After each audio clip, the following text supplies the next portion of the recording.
I pay homage to the Buddha. I pay homage to the Dhamma. I pay homage to the Sangha.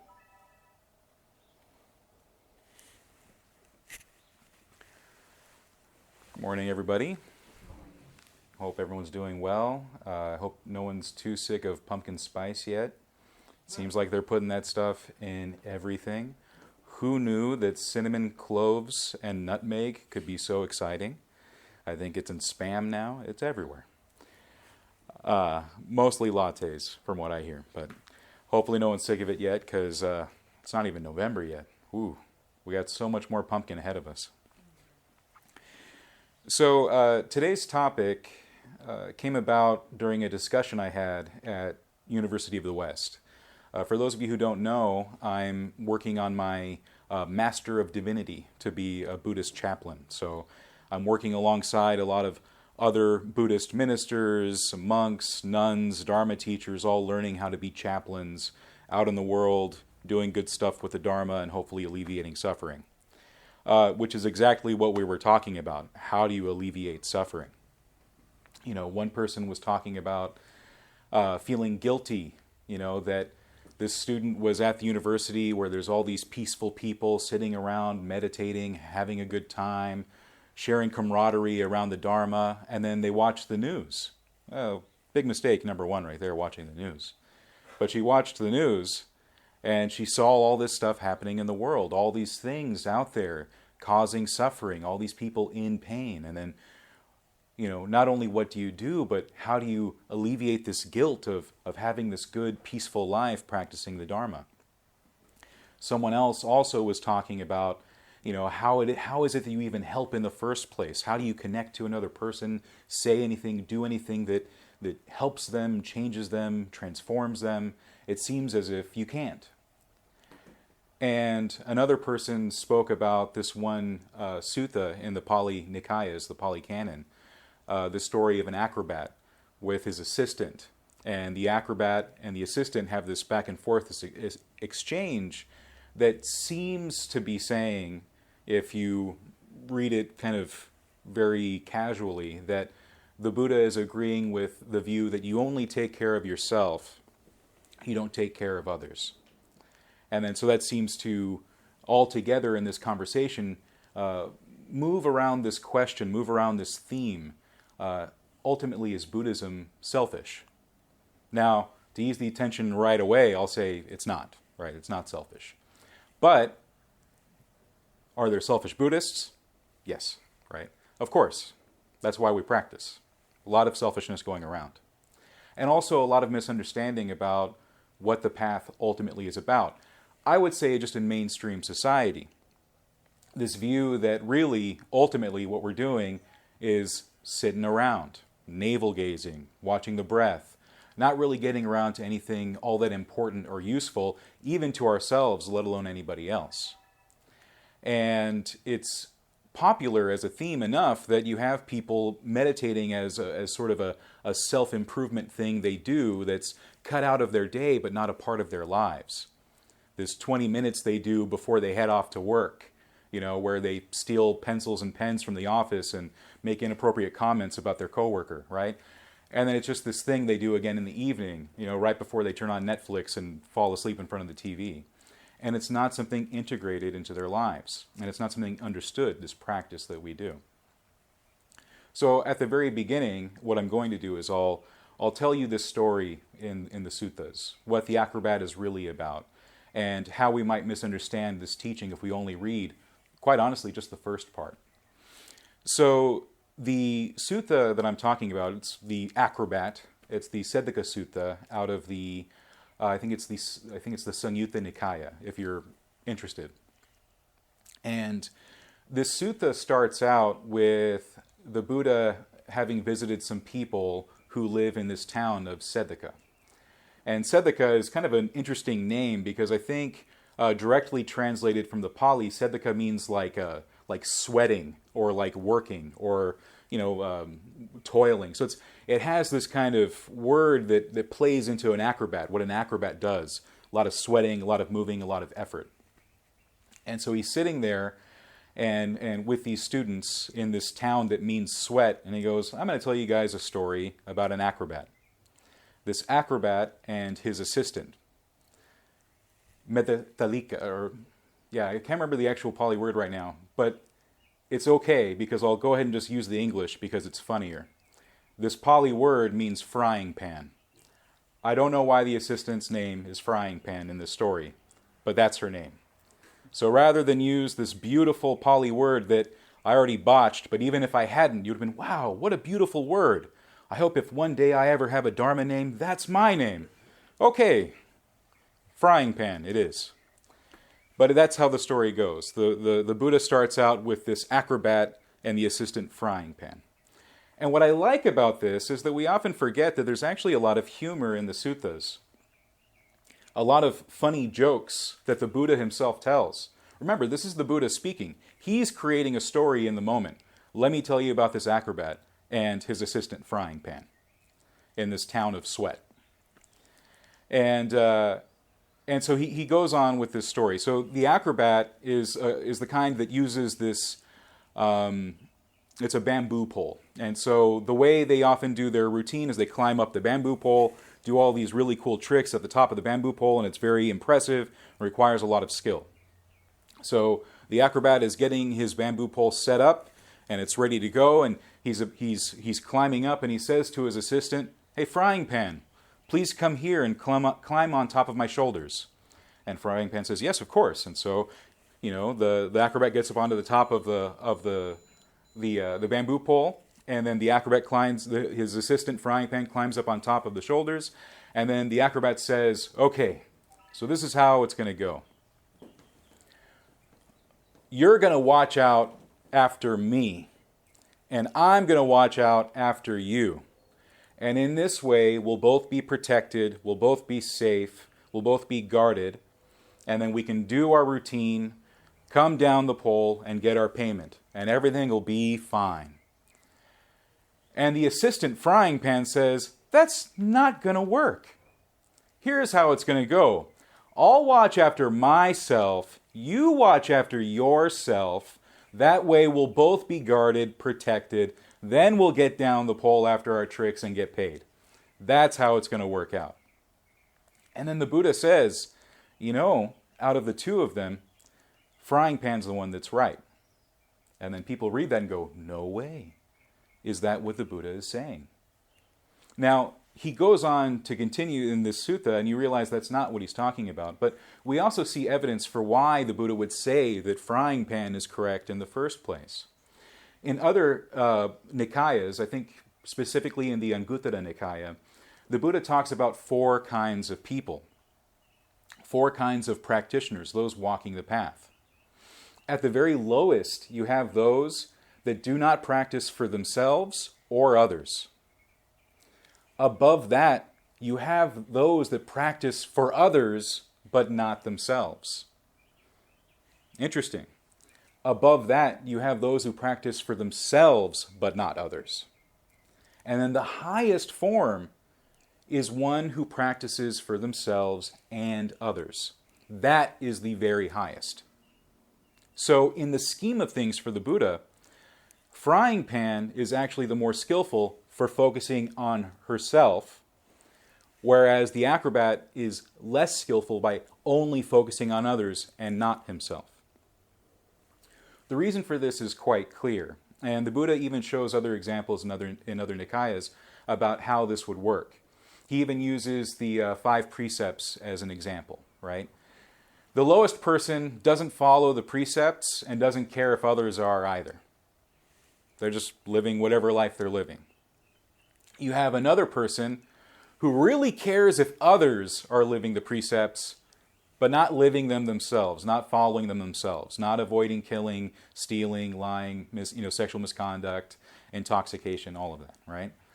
Then you have the one that is at the very least, focusing on themselves in terms of living the precepts, but not really paying attention to the activity of others. And then you have the highest, someone who is following the precepts, having taken them in, learning to live skillfully, and then also is encouraging others to live skillfully. Not dictating to others, to live skillfully, not forcing others, but the word used in the Pali Canon is encouraging. And I think that's important too. So why, in the scheme of things, is it more important to, at the very least, focus on yourself than it is to just only focus on others on the outside? Now, for me, I've come to realize that when we're talking about ourselves, we need to put it in the right frame of reference. And we always talk about three refuges. In fact, even at the beginning of the talk, you heard me pay homage to them, to the Buddha, the Dharma, and the Sangha. Now, we can think of those as refuges that come from outside, from the external. The Buddha as someone who discovered the Dharma that is learnable, that is shareable, that is transformative, and then the Sangha, which is a community that upholds us and helps us as Kalyana Mitta, spiritual friends. But then all of that needs to be taken inward to what I would say is the secret fourth refuge, which is ourselves. We have to take that in and then do the work. We have to practice the path. We have to learn from the Four Noble Truths, the Eightfold Path. So then there is this fourth refuge that only we can provide. It's our own selves, our own efforts, our own intentions. And so that's the way I have come to view it. The secret fourth refuge, which really, when you read other suttas, is not much of a secret. You know, the Buddha tells you, be a refuge unto yourself, be a lamp unto yourself, and people often take that as, okay, so I can just do my own thing, figure it all out. I don't need these other things. I don't need the Buddha, the Dharma, or the Sangha. You still do. Because it's only by taking them into yourself and applying those lessons that you really have that skillful use of yourself as a refuge. Now, again, when we looked at the sutta itself, and here I am once again using my phone, good millennial here, again, that joke will never get old to me. The Buddha says, monks, the establishing of mindfulness is to be practiced with the thought, I'll watch after myself. The establishing of mindfulness is to be practiced with the thought, I'll watch after others. When watching after yourself, you watch after others. When watching after others, you watch after yourself. Now, even that, I believe, this is my opinion, needs some further unpacking, because it sounds as if the Buddha is saying that it's equivocal, it's the same. If you're focusing on yourself, you're naturally focusing on others. If you're focusing on others, you're naturally focusing on yourself, working on yourself. I think that's a very non-dual way of looking at it, and there are certainly schools of Buddhism that would agree with that kind of interpretation. But I think, for me, what's more useful is to make a clear distinction there that when you are working on yourself, you also are having this thought, this focus, this intention of helping and working with others. When you're working with others, you have this clear thought of working on yourself, that you are not only doing one or only doing the other, but in all times doing both, focusing, having that thought and clear intention of doing both. And in that way, you're making sure that what you're doing is ultimately skillful, ultimately helpful, not just to yourself, but to others, and not just to others, but yourself. I think that's important. The Buddha goes on further to say, and how do you watch after others when watching after yourself? Through cultivating the practice, through developing it, through pursuing it. This is how you watch after others when watching after yourself. And so, cultivating the practice, that's pretty straightforward. The practice is the Eightfold Path. And the Eightfold Path is broken up into three very distinct categories that are mutually supportive. I always like thinking of them as a tripod, right? Because you can't really have just one or two, you need three to keep that balance of sila, samadhi, and panya, right? Sila is all about right thought, right speech, right action, right livelihood. Now, those are all seen as actions. Even thought is seen as an action. And so this view of Buddhism is sort of being like reduced to a sort of passive activity. It's just this meditation thing you do before you have your bulletproof coffee and write in your journal. It's something much more than that. It's an active process. Even meditation is in pursuit of training the mind towards skillful action, because thought, mental activity, is mental action. You are doing things, you are producing things, cultivating things, right? Mind and mental objects are still considered to be fabrications or conditioned things that exist, sankharas. That's the word that's used in Pali. So you're always creating things, you're always fabricating things, you're always creating these mental objects in your mind. That's an action. And the Buddha tells us to steer our mind to navigate towards what is skillful and to navigate away from what is unskillful. And we find what's ultimately skillful makes a lot of sense. We're working on cultivating peace within. We're working on finding a lasting and true happiness that's not dependent on anything outside. It can't be taken away from us. It can't be removed from us once cultivated. It's something that we have inside us. So that's why we're that refuge, because the things that we're working on are inside. And even when they go out to others to alleviate their suffering and help them, it has to come from within. Now, this might be more important to me as someone who's trying to figure out how to be a chaplain. Because the thing is, any work you got to do it with gas in the tank. And if you're not cultivating yourself, if you're not focusing on yourself and working on yourself, then when you come across someone who's really suffering, really in pain, what do you have to give them? You don't have a whole lot, because you haven't built that kernel, that nice firm foundation of happiness and peace. What the Pali word is sukha, inside of yourself, which is ultimately the most important thing. That's the seat, the foundation for the rest of the practice. For anything else that you do, any other interactions you have. So the guy that I was kind of making fun of before, the one who meditates for a little bit and then steals pens at work and all that stuff, what does that guy have to do to actually follow the path skillfully? When he sits down to meditate, he shouldn't just be like, oh okay, I'm just going to sit here and just kind of zone out for 20 minutes, and then, I'm just going to go take my shower, shave, and then hit the freeway. What is he doing in those 20 minutes? Now, if he's practicing the way at least I practice, I can only talk about my own, then he's doing breath meditation. Breath meditation is something that's really pleasant, really gentle, because you're just there with your breath.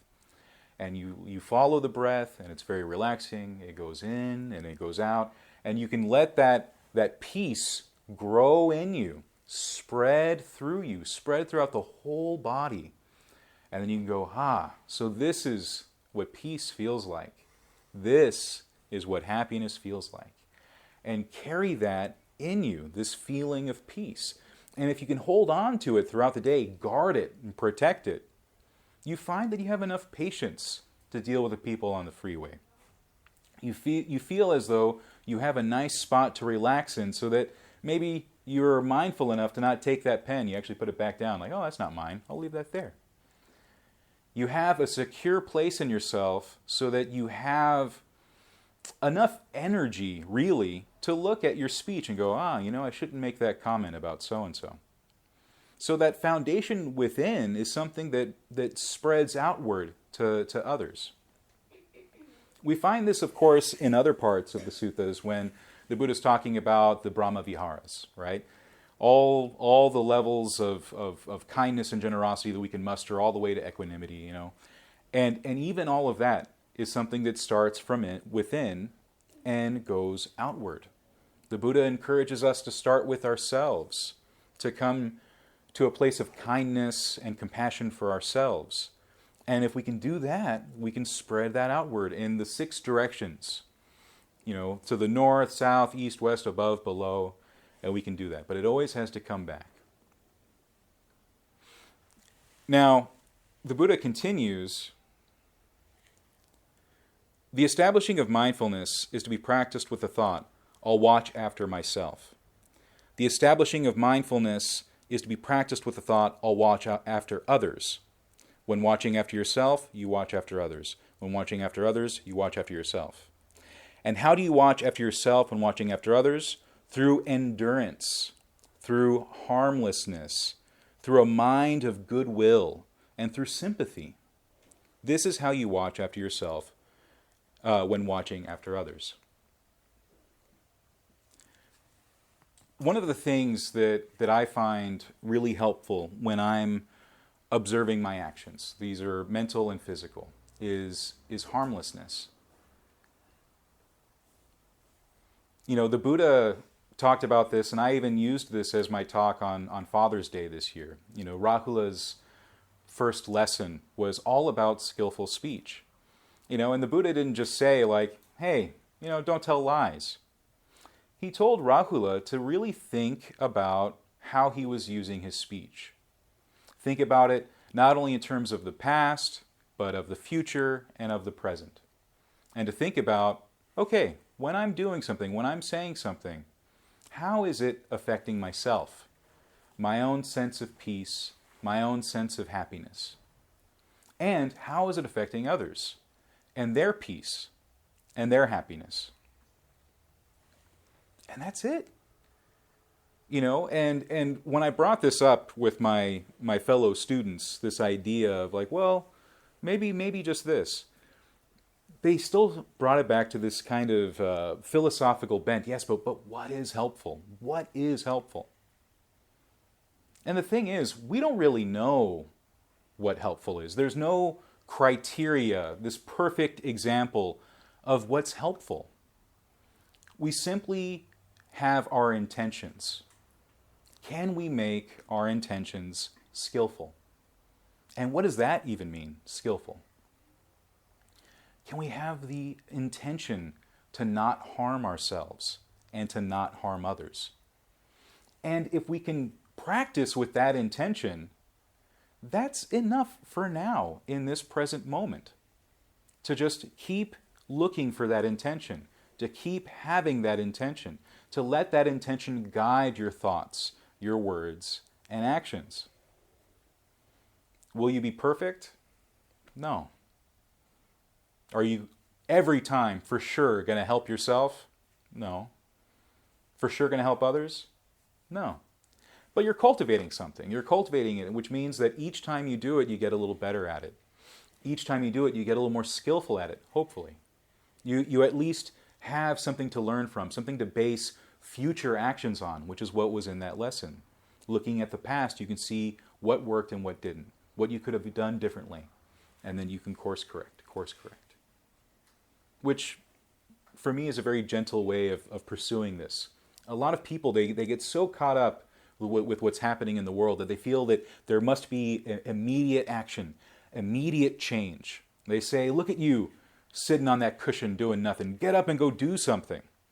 And then people respond with something clever like, well, stop, what are you doing something? Hurry up and sit, as if sitting is also not doing something. And there's all these things that people throw back at each other, If you're not paying attention, if you're not angry, you're not paying attention. That's one of those popular ones, right? For me, if you really look at that, if you're not angry, you're not paying attention. I would say if you really paid more attention, you'd see that in the world, we're not really lacking for anger. I really don't think not having enough anger is the problem. So let's go ahead and transition now to one of the other areas that people often get upset at Buddhists for, which is really social engagement. That's the big hot one. In fact, that's what one of my fellow cohort was actually referring to. All these things in the world, like look at all the wars, look at all the violence. How do we do anything about this? Well, on an individual level, I really truly believe what we can do is start with ourselves and start with our immediate lives in the present moment. The Buddha promised us that this path we walk on is not something that just leads to some happiness further down the road. He taught a path that he said was pleasant, was beneficial, beautiful in the beginning, in the middle, in the end.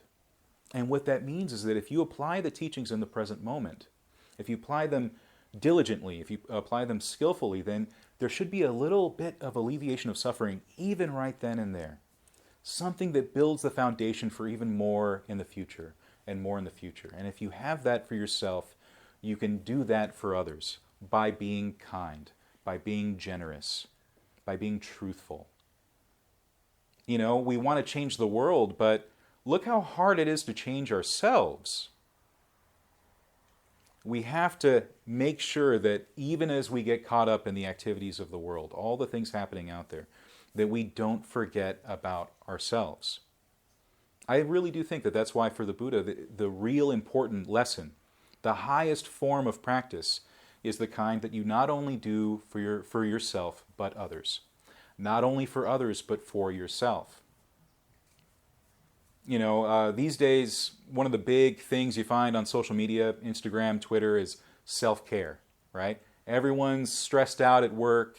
Everyone's stressed out with the kids. Everyone's stressed out with the relatives, their spouses, everything, and they're looking for self-care.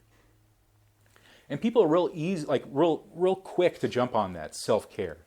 Like you think taking a bubble bath is self-care? Like taking down the patriarchy is self-care. And it's like, whoa, slow down. You know, maybe both are. Maybe take the bubble bath, relax for 20 minutes, and then start formulating plans for taking down the patriarchy while you towel off, you know? Like, it's not one or the other. You can do both, right? You can do both. But you have to remember that anything you do, any action you do starts with the mind. It always starts with you. You are your refuge.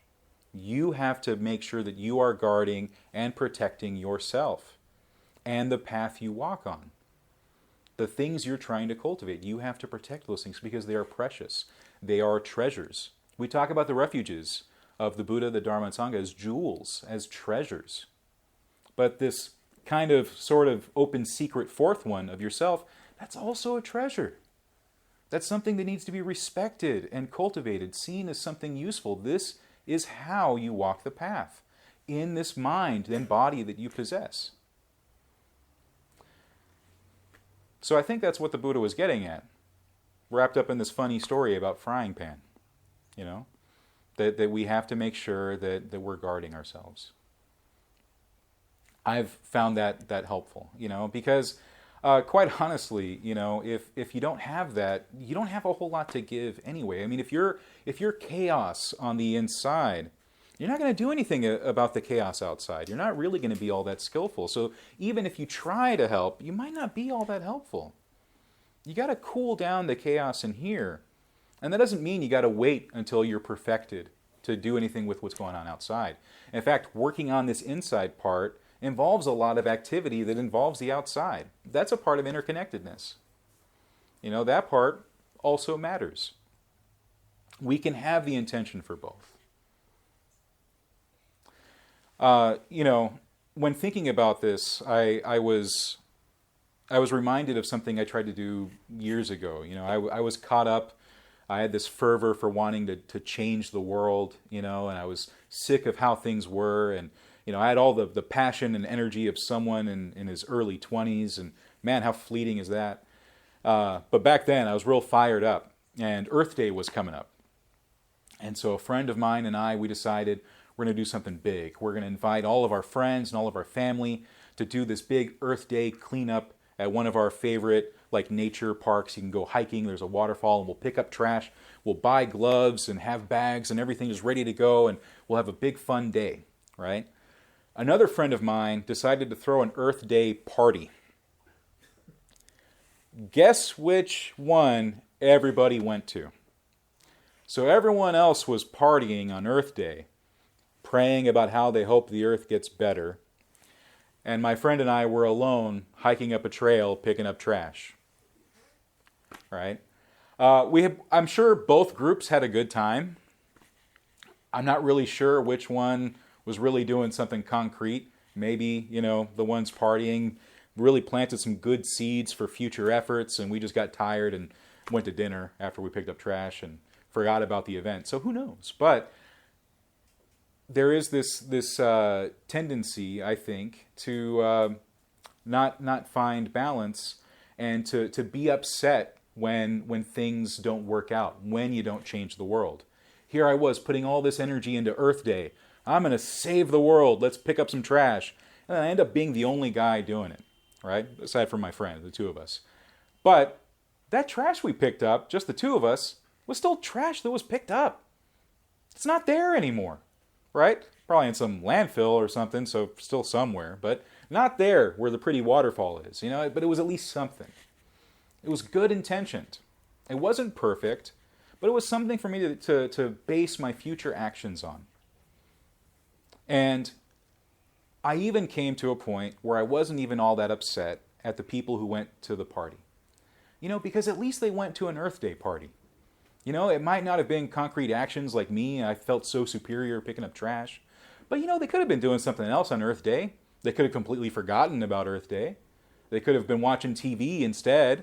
They could have gone to a fast food place and thrown the wrapper right out the car window onto the ground and really, give the finger to Earth Day. But they were at something that was meant to promote something about the Earth. It was something. Which gets back to what we now know about the proper way to practice. Focusing on ourselves, but also encouraging others. That's a little place to start. I can encourage people like, hey, Earth Day is a thing. What are you doing for Earth Day? Well, I'm going to a party. Have a great time. I'm sure it'll help. Who knows? But it's something, some form of encouragement. All right. So I hope that was encouraging. It might not be as polished as some of my other talks. They can't all be TED Talks, guys. But I'm hoping at least that I gave you my own perspective on Buddhism and how it's beneficial not only for ourselves and for others. That we can have that intention. So know that I walk today with the intention not only of improving my life, but also hopefully improving yours. And hopefully this was part of that. Yeah? Thank you.